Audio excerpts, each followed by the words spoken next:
Hello and welcome to एडॉन। हमारा आज का क्वेश्चन है derive Maxwell's equation in vacuum. So Maxwell के चार इक्वेशन इलेक्ट्रोमैग्नेटिज्म का फाउंडेशन है।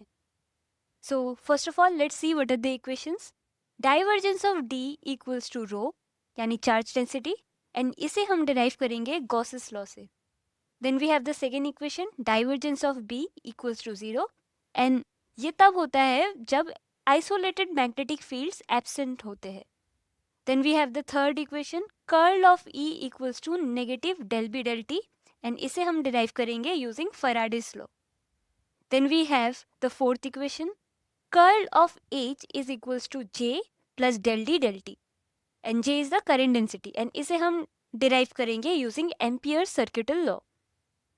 So मैक्सवेल के ये चार equation electric field and magnetic field के बीच इंटरेक्शन को बताता है, एंड इन दोनों के बीच एक रिलेशन को एस्टेब्लिश करता है। So first of all let's derive the first equation of Maxwell. So Maxwell के फर्स्ट इक्वेशन को हम गॉसेस लॉ ऑफ इलेक्ट्रोस्टैटिक से डिराइव करेंगे। So according to Gauss's law हमें ये बताता है कि किसी भी क्लोज सरफेस से कितना इलेक्ट्रिक फ्लक्स बाहर निकल रहा है, एंड ये electric flux total enclose charge के प्रोपोर्शनल होता है। एंड मैथमेटिकली इसे हम कैसे लिखते हैं? Mathematically close surface integration E dot D S is equal to 1 by epsilon naught. Epsilon naught क्या है? Epsilon naught is the permittivity of free space, and volume integration of charge density. So epsilon naught क्या है? Permittivity in free space, and rho क्या है? Rho is the charge density. Okay, अब हम इसे use करेंगे to derive the first equation of Maxwell. So let's consider कि एक डाइलेक्ट्रिक मीडियम है जो एक क्लोज सरफेस एस के अंदर एनक्लोज्ड है। ओके, सो जब एक एक्सटर्नल इलेक्ट्रिक फील्ड को हम अप्लाई करते हैं तो ये डाइलेक्ट्रिक पोलराइज हो जाता है, एंड इंड्यूस चार्जेस जनरेट होते हैं इस डाइलेक्ट्रिक के अंदर, जिसे हम बाउंड चार्जेस कहते हैं। सो टोटल चार्ज डेंसिटी को हम क्या लिखेंगे? टोटल चार्ज डेंसिटी को हम रो टोटल से डिनोट कर सकते हैं, and that would be equals to rho यानी charge density minus divergence of P. यहाँ रो फ्री चार्ज डेंसिटी है and divergence of P polarization charge density है। अब हम इस पे गॉसेस लॉ को अप्लाई करेंगे। नाउ ये टोटल चार्ज डेंसिटी है, सो अगर हम गॉसेस थ्योरम का यूज करें this expression will become close surface integration E dot D S equals to, हम लिख सकते हैं volume integration of divergence of E, है ना, using Gauss's theorem, and that is equals to 1 by epsilon naught volume integration rho minus divergence of P, ये वाला value जो हमारा टोटल चार्ज डेंसिटी का वैल्यू है taken over the volume. Okay, now अगर हम इस एप्सिलॉन नॉट का साइड चेंज करते हैं then this will become epsilon naught volume integration divergence of E taken over the volume equals to volume integration rho minus divergence of P dV. Okay, simply हमने just side change किया। Now इसे simplify करने के लिए हम divergence वाले दोनों terms को एक साथ लिख सकते हैं।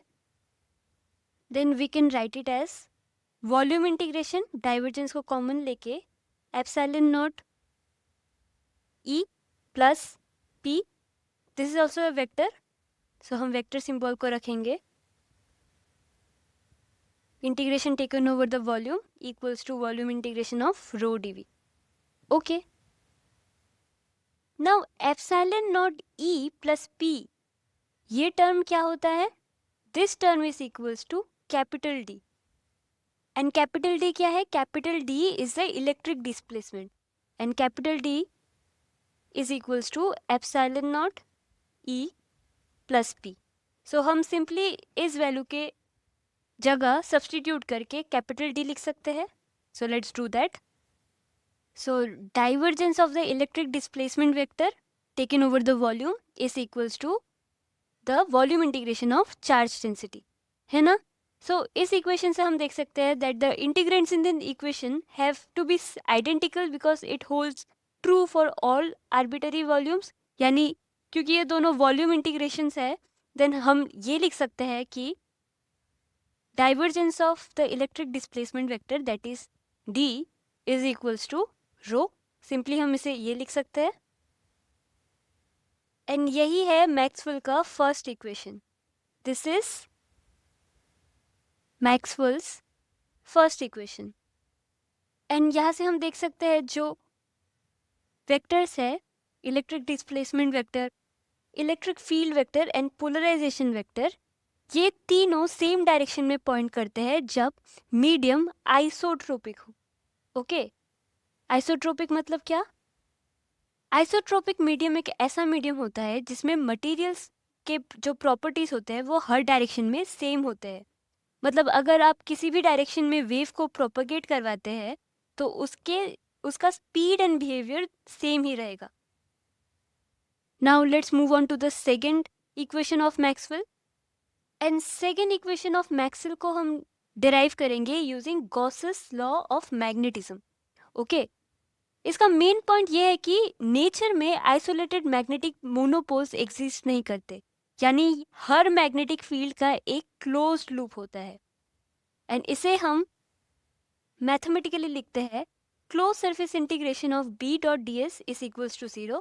एंड जब हम गॉसेस डाइवर्जेंस थ्योरम को अप्लाई करते हैं, यानी close surface integration B dot D S is equals to volume integration of divergence of B taken over the volume, that will also be equal to 0. And क्योंकि volume arbitrary है तो divergence of B will also be equal to 0. इसका मतलब क्या हुआ? इसका मतलब है कि कोई भी आइसोलेटेड मैग्नेटिक मोनोपोल एग्जिस्ट नहीं करता. मतलब हमेशा या तो north pole south pole pair में ही रहेगा मैग्नेटिक फील्ड. कभी भी मोनोपोल यानी ओनली नॉर्थ या फिर ओनली साउथ से हम मैग्नेटिक फील्ड नहीं क्रिएट कर सकते. North pole and south pole pair में होंगे तभी मैग्नेटिक फील्ड एग्जिस्ट करेगा. ओके, अब मैक्सवेल के थर्ड इक्वेशन को डिराइव करने के लिए हम फैराडेस लॉ का यूज करेंगे. So according to Faraday's law, induced EMF किसी भी लूप के अंदर चेंजिंग मैग्नेटिक फ्लक्स के नेगेटिव रेट के इक्वल होता है. यानी इसे हम ऐसे लिख सकते हैं कि ईएमएफ यानी जो इंड्यूस्ड ईएमएफ हो रहा है that is equals to negative del phi by del T. या फिर इसे हम ऐसे भी लिख सकते हैं negative surface integration of del B del T D S.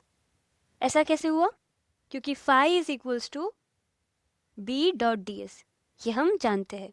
सो इसे हम ऐसे भी लिख सकते हैं, अगर हमने टाइम वाले पार्ट को बाहर निकाला then surface integration of close surface integration of B dot D S.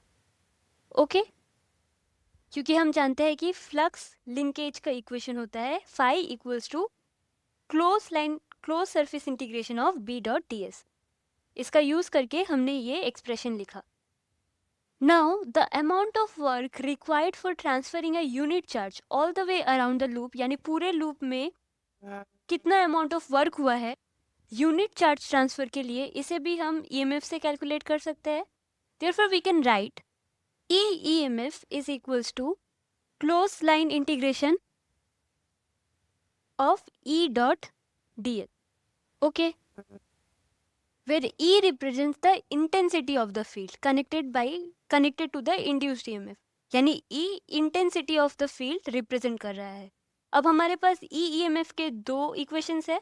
अब हम अगर इन दोनों इक्वेशंस को इक्वेट करते हैं then we will get the equation closed line integration E dot dl is equals to negative surface integration del v del t ds.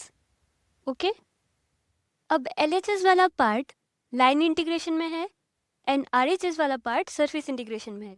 सो हमें either line integration या फिर सरफेस इंटीग्रेशन दोनों में से किसी एक में रखना होगा. सो सिंपली हम LHS वाले पार्ट को सरफेस इंटीग्रेशन में कन्वर्ट करेंगे using Stokes theorem. So let's apply Stokes theorem. So using Stokes theorem, line integration E dot dl is equals to surface integration curl of E, है ना. Stokes theorem से हम line integration को surface integration में convert कर सकते हैं. सो surface integration curl of E. अब इस पार्ट को हम इस एक्सप्रेशन में सब्स्टिट्यूट कर सकते हैं एंड इक्वेट कर सकते हैं. As a result, surface integration curl of E taken over the surface is equals to surface integration del v del t ds. Okay. अब क्योंकि सरफेस आर्बिटरी है तो इंटीग्रेंट्स इक्वल होंगे. सो सिंपली हम ऐसे लिख सकते हैं curl of E is equals to negative del b del t. And यही है मैक्सवेल का third equation. So this is the third equation of Maxwell.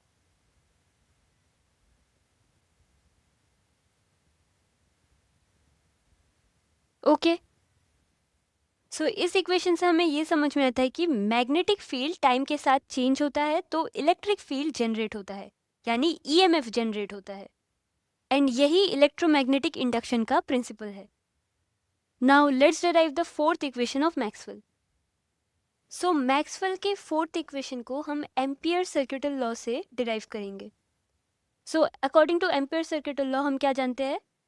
Close line integration H dot dl is equals to surface integration of J dot ds. J क्या है? J is the current density. यहाँ H magnetising field या फिर magnetic field intensity, जिसे हम H equals to B by mu से भी लिखते हैं, इसे डिफाइन कर रहा है. B क्या है? B है magnetic flux density and mu है permeability of the medium. Okay.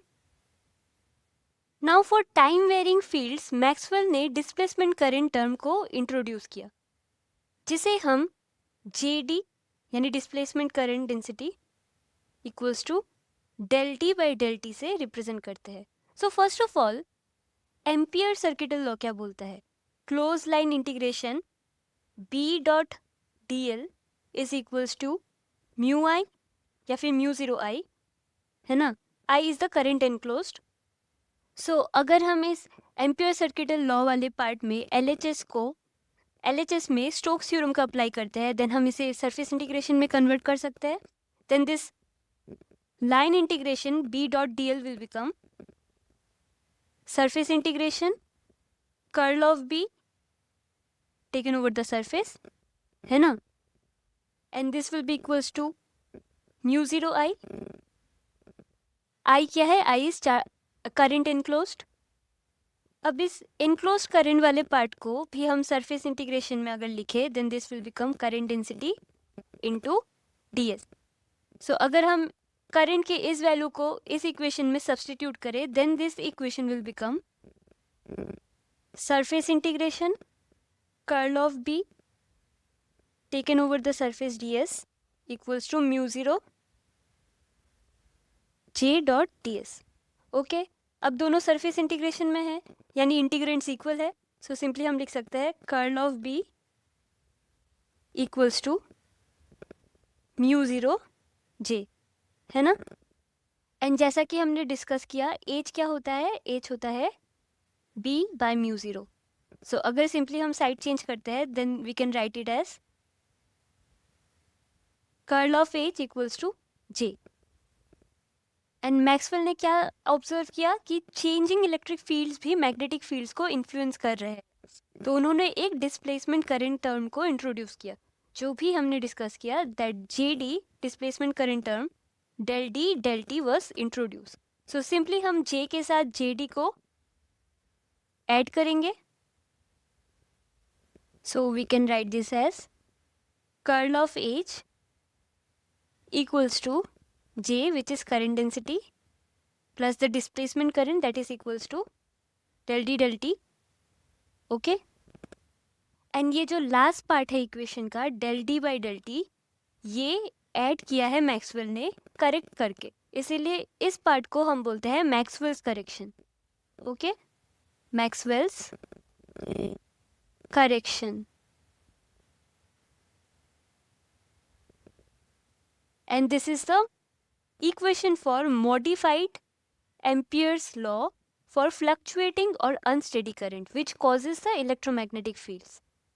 So ये थे मैक्सवेल के 4 इक्वेशन जो इलेक्ट्रोमैग्नेटिज्म का फंडामेंटल प्रिंसिपल है, एंड ये electric field E and H के बीच रिलेशंस को एस्टेब्लिश करते.